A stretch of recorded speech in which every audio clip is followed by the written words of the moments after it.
In this video, we will see the performance of our Nvidia GeForce RTX 5070Ti notebook GPU on the game, Cyberpunk 2077. Before starting the video, I would like to inform you that our videos are now available in more than one language. Please feel free to choose the one that you feel most comfortable with. Previously, we tested the performance of our GPU in a test environment using the 3D Mark application. The links to those videos can be found in the description. This time, we are testing in a real game environment. Cyberpunk 2077 is a very hardware resource-intensive game. I guess it can effectively evaluate our GPU performance. The machine I am using is MSI A18 HX A9WHG. It has a Ryzen 9 9955HX CPU and 32GB RAM. There are various graphics settings in the game. We will test some combinations of those settings. The focus is completely on how many frames per second, FPS, our GPU can give for those settings combinations. We will also test some DLSS features too. So, let's begin. This is the settings panel of the game. Currently, we are in its video settings panel. The native resolution of our machine is 2560 by 1600. All our tests will be conducted with this resolution. We have Nvidia Reflex Low Latency turned on. It is a feature to minimize latency and maintain excellent responsiveness and player control in the game. Let's move on to graphics settings. Here we have multiple levels of graphics settings that determines the performance and experience in the game. Here in the beginning, we have quick presets. These are some predefined graphics settings that we can select without going through all the graphics settings individually. There are 9 predefined presets. First 4 are low, medium, high, ultra. These were related to overall graphics of the game. The Steam Deck preset is more customized for the Steam Deck device. Then we have 4 settings that focus more on ray tracing. We have ray tracing low, ray tracing medium, ray tracing ultra, and ray tracing overdrive. The next is resolution scaling. Using this feature, we can choose methods of improving image quality and performance. If we want, we can switch off this feature. The other options to select from are DLSS Super Resolution, AMD FSR 2.1, AMD FSR 3.0, Intel XeSS 2.0. In this video, we will use DLSS Super Resolution. For the DLSS Super Resolution preset, we can choose a transformer model or a convolutional neural network. We will go with the transformer model. DLSS Super Resolution allows us to choose levels or modes between image quality and performance. By default, the auto option is selected. In this, the AI will automatically decide the mode for us. The next option is Nvidia DLAA. In this, the AI will focus on improving the anti-aliasing. If we want the best image quality, then this is the option to go for. But since it is very hardware intensive, it will bring down the frame rates. Performance will be reduced. From here on, the focus will shift from image quality to performance. The next option is quality. It will focus a little less on image quality and give a little better performance compared to DLAA mode. The balanced mode will try to maintain a balance between image quality to performance. Performance mode will focus more on FPS and less on image quality. The ultra performance mode will sacrifice quality for performance. It will give the least focus on image quality and the most on FPS. If we do not use ray tracing, then we have one more mode, which is dynamic resolution scaling. It automatically adjusts a game's render resolution in real time to maintain a target frame rate, reducing the resolution when performance drops and increasing it during less demanding moments. This adaptive approach provides a smooth, consistent gaming experience by minimizing visual stutter and frame rate drops in complex scenes while improving image quality in less intensive situations. We can set the target frame rate, minimum, and maximum resolution in percentage. We will not focus on this mode in our tests. DLSS sharpness will let us decide how much image can be sharpened using DLSS. The values range from almost 0 to 1. We will keep it at 0.5. Next is the frame generation settings. If we want, we can set it off for no frame generation. The other options are the technologies that we can use to achieve frame generation. We have DLSS frame generation and AMD FSR 3.1 frame generation. We will focus on DLSS frame generation. From DLSS multi-frame generation, we can select the number of frames we want DLSS to generate. We have 2x, 3x, and 4x options. The more frames we generate, the more likely we are to get visual artifacts. The texture quality determines the level of detail for in-game objects. We can choose from low, medium, and high. Next is ray tracing.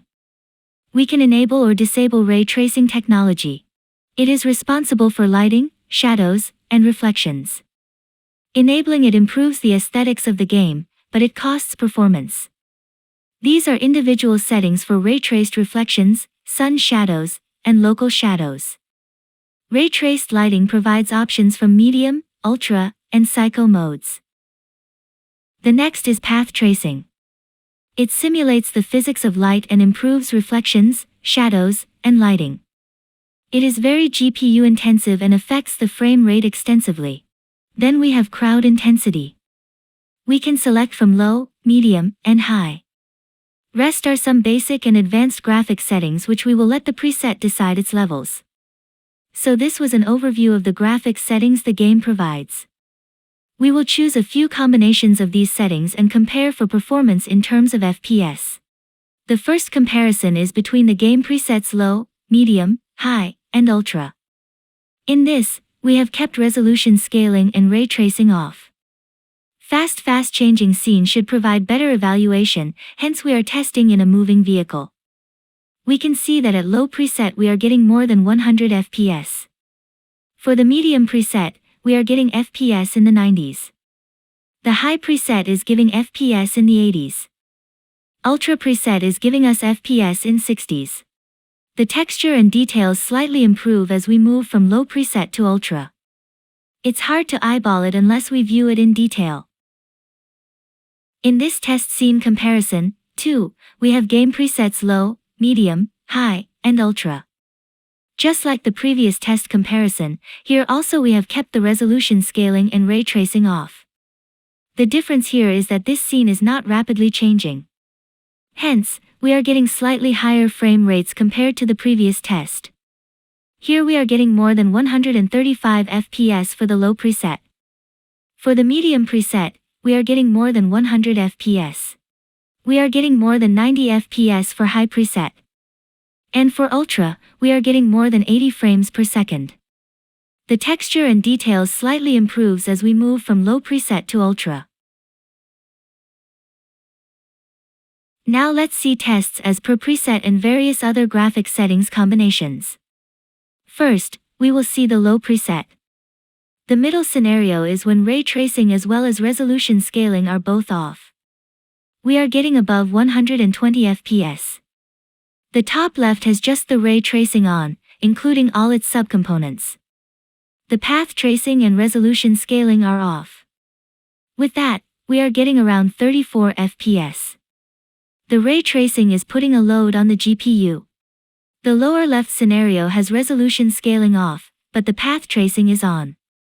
Path tracing overrides the ray tracing settings. It gives better results than bare ray tracing, but it is a very GPU-intensive process. Hence, we are getting very low FPS of around 18. The gameplay at this low FPS is very glitchy and unplayable. The top right scenario has resolution scaling set as DLSS. The DLSS Super Resolution mode is set to auto. Ray tracing and path tracing are off. Frame generation is off. In that case, we are getting about 160 FPS. The lower right has resolution scaling set as DLSS. The DLSS Super Resolution mode is set to auto. The ray tracing and path tracing are on. Frame generation is off. We are getting FPS around 45. Now the next test is also on low preset, but it is based on DLSS super resolution modes. The resolution scaling is set to DLSS. We have our ray and path tracing set to on. We have set the frame generation to 2x. The top left is for DLAA mode. It prioritizes image resolution and visualization over performance. It focuses more on the anti-aliasing aspect of the graphics. Due to this, the load on the GPU is high. We are getting FPS around 32. Note that frame generation is set to 2x. The bottom left has quality mode. We are getting FPS around 65. For balanced mode, we are getting around 78 FPS. For the performance mode, we are getting around 95 FPS. For ultra performance mode, we are getting FPS above 130. The ultra performance mode has priority set for better FPS and the least focus on image quality. Now we will see the medium preset. In the first scenario, with resolution scaling and ray tracing off, we are getting around 100 FPS. By just adding the ray tracing, we are down to FPS around 34. With path tracing on, we are further down to about 17 FPS. When the DLSS is on and the super resolution mode is auto, without ray and path tracing, we get about 145 FPS. And if we add up ray and path tracing in the previous scenario, we are down to about 45 FPS. Now, with respect to the DLSS super resolution modes, having ray and path tracing on, and with DLSS 2x frame generation, for DLAA mode, we are around 34 FPS. For quality, we are around 65 FPS. For balanced mode, we are getting about 75 to 80 FPS. For performance mode, we are about 90 to 95 FPS. For ultra performance mode, we are above 130 FPS. Now we will see the high preset. In the first scenario with resolution scaling and ray tracing off, we are getting around 84 FPS. By just adding the ray tracing, we are down to FPS around 30. With path tracing on, we are further down to about 17 FPS. When the DLSS is on and the super resolution mode is auto, without ray and path tracing, we get around 128 FPS. And if we add up ray and path tracing in the previous scenario, we are down to about 43 FPS.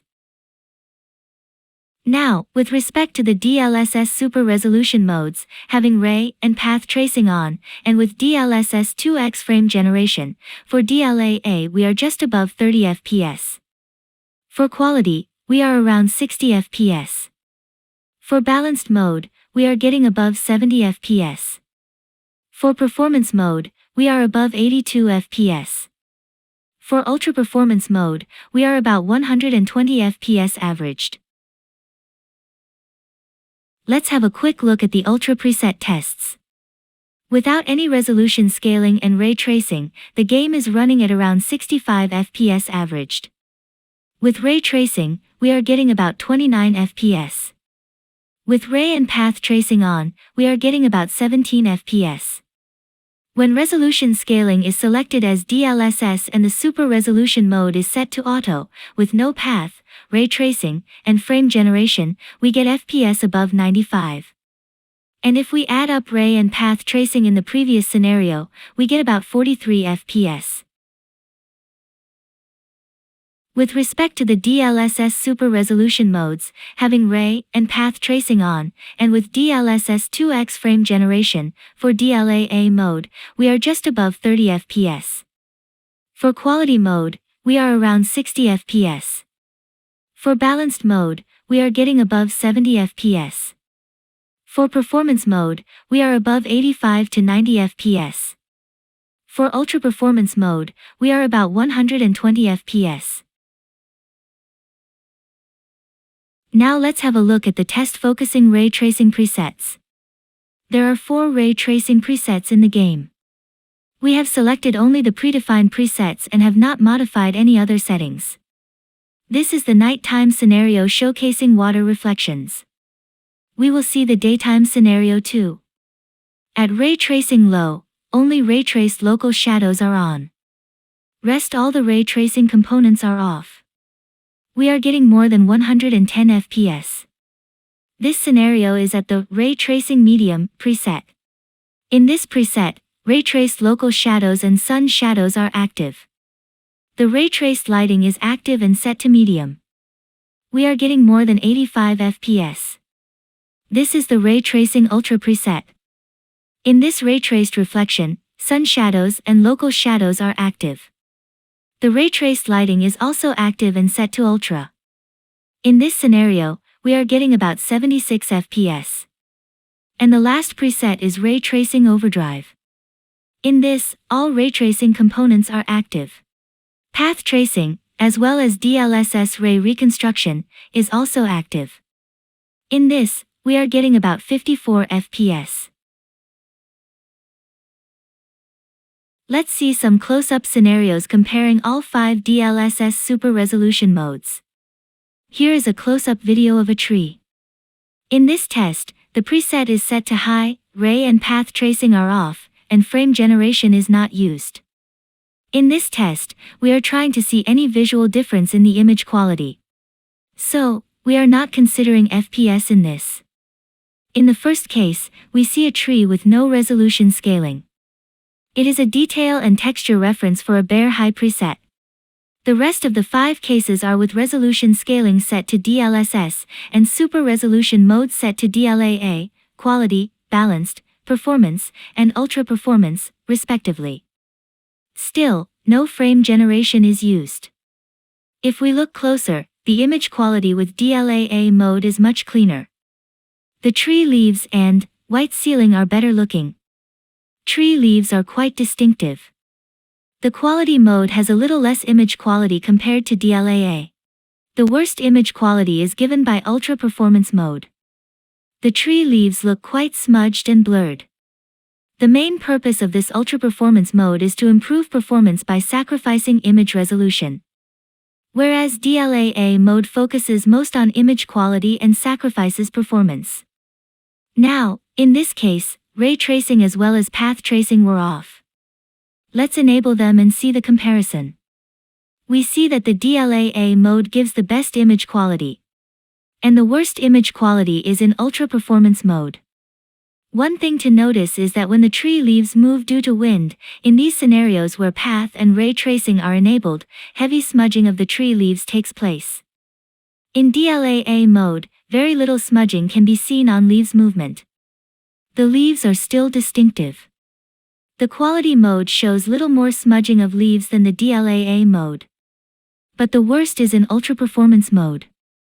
The smudging is so heavy that all leaves fuse. Also, some kind of movement trail is left behind for a couple of seconds. This was not the case in the previous test scenario, where ray and path tracing were off. As we move from DLAA to ultra performance mode, the image quality reduces. Now, let's have a look at DLSS frame generation. We are taking the same close-up tree example. Here we have selected high preset.